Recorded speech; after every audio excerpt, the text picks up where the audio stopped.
Kicked out at 17 with just $12 in a trash bag. Now my family wants to live in my $750,000 home after years of silence and lies. I was 17 when my father told me I wasn't built for success. It wasn't shouted in anger or hurled in the heat of an argument. He said it calmly, like he was doing me a favor, like it was better for everyone if I just accepted my place in the family hierarchy. "You're the spare," he said, not even glancing up from his newspaper. "Your brother's the heir. You're just extra." That moment carved something into me that never really faded. Growing up, I was always the background character in someone else's story. My older brother Nathan was the golden boy, the star athlete, the honor roll student, the family's pride. He had the Lakeview bedroom, the brand new car on his 16th birthday, and a dad who called him champ even when he messed up. Me? I got the hand-me-downs, the side-eye suspicion, and the constant lectures for existing too loudly. I thought maybe I was the problem, so I tried harder. I got a part-time job at 15, kept my grades steady, even tutored Nathan in math when he started slipping. But nothing changed. My mom called me lazy if I slept in after a late-night diner shift. My dad said I lacked ambition when I mentioned wanting culinary school instead of a 4-year degree. And Nathan, he'd just smirk while they tore me apart, like he was savoring every dig. Things reached a breaking point the summer before senior year.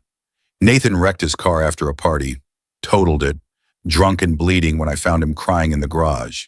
He begged me not to tell mom and dad, and I didn't. I told them I'd borrowed the car without asking, that I panicked and ran.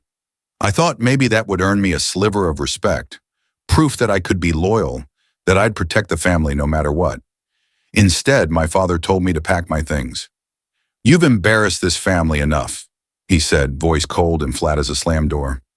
That night, I slept in a bus shelter 2 blocks away. When I came back in the morning to grab my backpack for school, there was a trash bag sitting on the porch, my clothes stuffed inside, a note taped to it. "You're on your own now. Learn something from this. No one checked on me, not once. My mom told people at church I'd run off out of rebellion."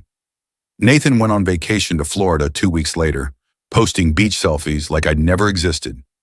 I worked double shifts at a convenience store and slept on cardboard in the stockroom when the manager wasn't looking. But the hardest part wasn't the hunger or the cold, it was the silence. No birthdays, no Christmas calls, no "how are you?" It was as if I'd been erased.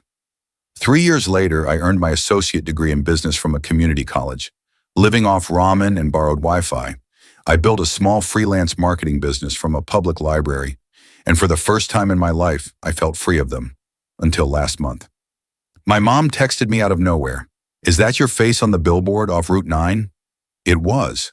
The local Chamber of Commerce had featured me as a young entrepreneur to watch after I helped a few small shops triple their online sales during COVID. It wasn't world-changing, but for me, it was everything. Proof that I wasn't the spare, that I was more than their discarded shadow. 2 hours later, my dad called. I didn't answer. Then came voicemails from Nathan, from relatives I hadn't heard from in years, all suddenly warm, supportive, curious. I didn't respond because deep down I already knew. They hadn't changed. They were only reaching out because now I had something they wanted. And sure enough, the next day my mom called again. Her voicemail said, "We're going through a rough patch.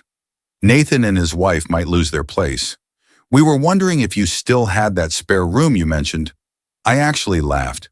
That spare room? It didn't exist. I owned the whole house, paid for in cash. I didn't reply.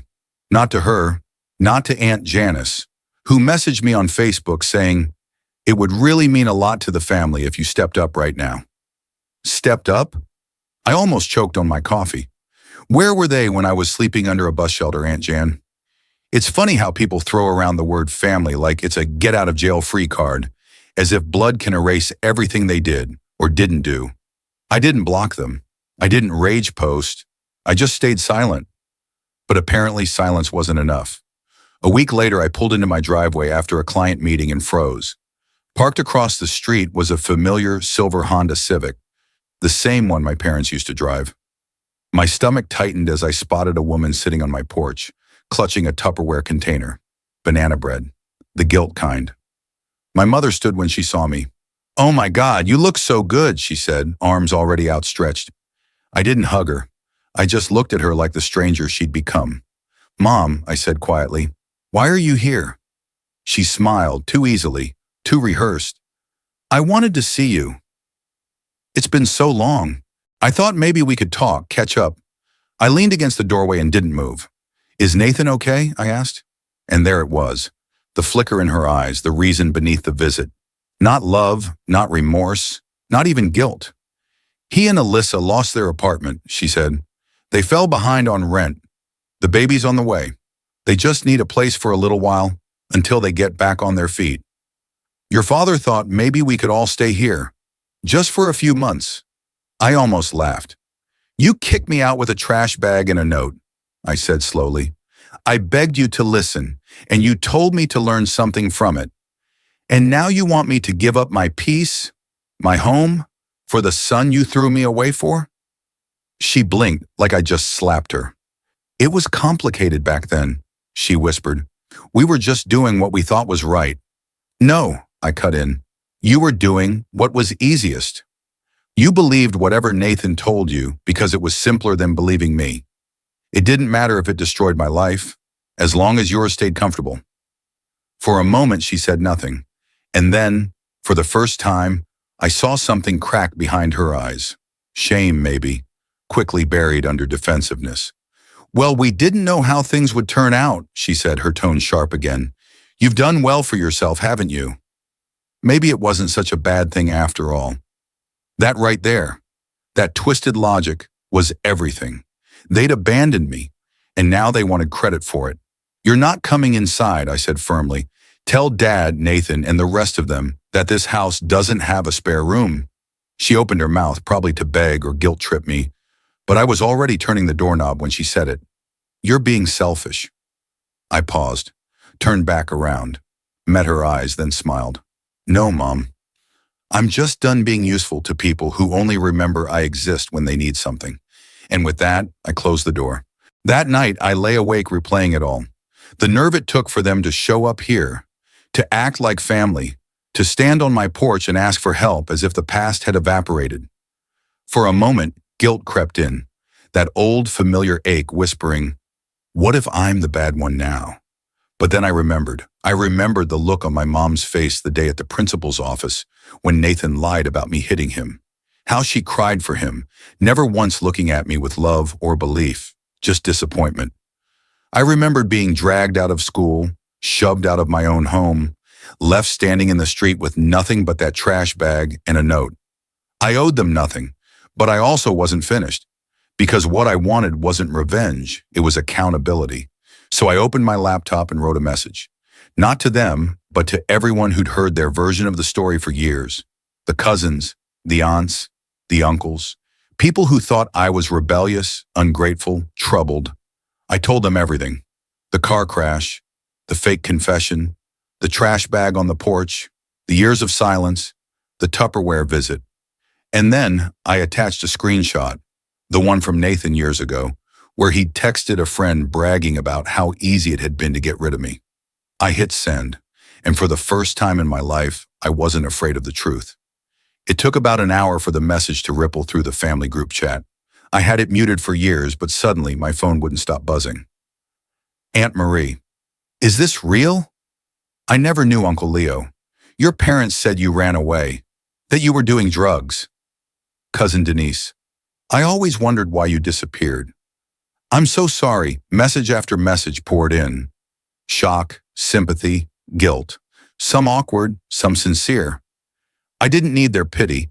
I just wanted the truth to live somewhere other than my own chest. Then the last name I ever expected appeared in my inbox. Alyssa, Nathan's wife. "I'm so sorry. I had no idea. He told me you were unstable, that your grandmother took you in after you assaulted your mom. I feel sick." I stared at her message for a long time, not sure what to say. Then another bubble appeared. "I left him last night." My breath caught. She went on, told me she'd read my email aloud to Nathan. At first he'd laughed, then he'd gotten defensive, then furious. He'd tried to snatch her phone, shouting that she was naive. 7 months pregnant, Alyssa had finally seen him for who he was. She packed a bag and left for her sister's house that night. She said my message had snapped something in her, that she saw the pattern now, that her baby deserved better. I didn't gloat. I just told her, "You did the right thing." That should have been the end of it. But Nathan never did know how to let things go. 3 days later, I was leaving my favorite coffee shop when I heard someone call my name. I turned, and there he was, Nathan. He looked like a ghost of himself, unshaven, eyes sunken, still wearing that old varsity jacket like it was armor from another life. "You think you're better than me now?" he sneered, stepping closer. I said nothing. "You always played the victim," he spat. "You think anyone cares about your sob story?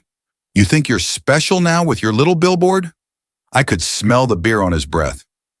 "You lied," I said quietly. He laughed, bitter and sharp. "So what? You survived, didn't you? You've got your big house, your money. So quit crying." There was so much I wanted to say. About the nights I cried myself to sleep, the birthdays I spent alone, the years I doubted my own worth because of him. But I didn't, because he wanted a scene, and I refused to give him one. I stepped around him, opened my car door, and said just one thing. "You lied. I thrived. And now you have to live with that." Then I left him standing there in the parking lot, small and angry in the shadow of his own lies. That night I had dinner with my grandmother, the only one who'd never needed proof. I told her everything about the email, the messages, even running into Nathan. She listened quietly, hands folded in her lap, eyes steady. When I finished, she reached across the table, took my hand and said simply, "You did good." And for the first time, that was all I needed to hear. A week later, I got a certified letter from my parents' lawyer. Apparently, they were considering defamation proceedings over my email to the family. I laughed so hard I nearly dropped the envelope. My lawyer, yes, I finally had one of my own, told me to relax. Their claims were baseless, empty threats, especially since I had Nathan's written admission as evidence. That alone could bury any case they tried to bring. I never heard from their lawyer again. Silence once more. I guess when you stop being useful, you vanish. That's when I decided to do something I hadn't done in years. I framed the note they left on my trash bag that night. "You're on your own now. Learn something from this." It hangs in my office today, right beside my Chamber of Commerce award. Some people frame their diplomas. I framed a warning and turned it into a promise. Spare. That's what my father called me. Just a spare. A ghost in family photos. An empty chair at dinner tables. A name whispered only after the phrase, "What's wrong with her?" But do you want to know the cruelest part of being the spare?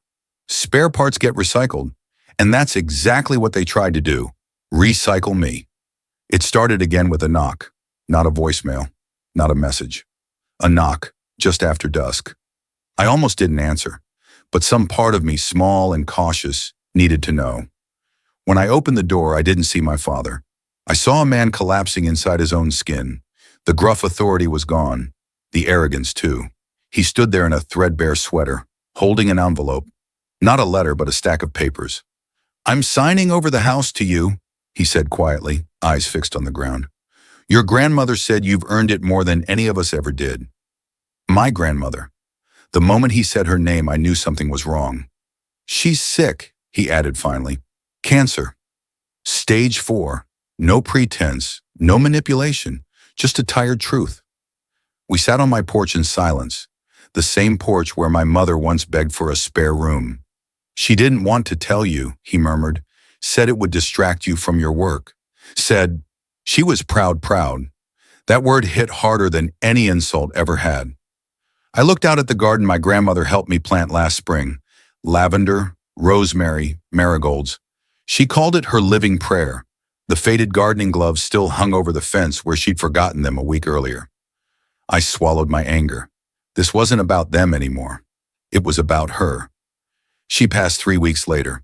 At home. My home. The one they said I'd never deserve. I held her hand as her breathing slowed. She wasn't afraid. She just smiled faintly and said, "Promise me you'll plant something new every spring." That's how you start over. And then she was gone. But before she left, she gave me one last gift, a truth I never expected.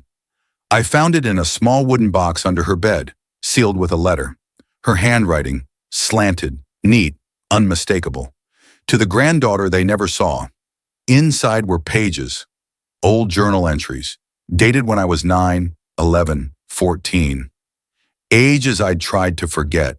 She had written everything. My ignored birthdays, the bruises, the lies, the way Nathan staged every accusation, the way my mother called me a mistake when she thought no one was listening. Proof. She had documented it all. And at the bottom of the box was a notarized deed transfer for her house, already signed. She had made me the sole heir.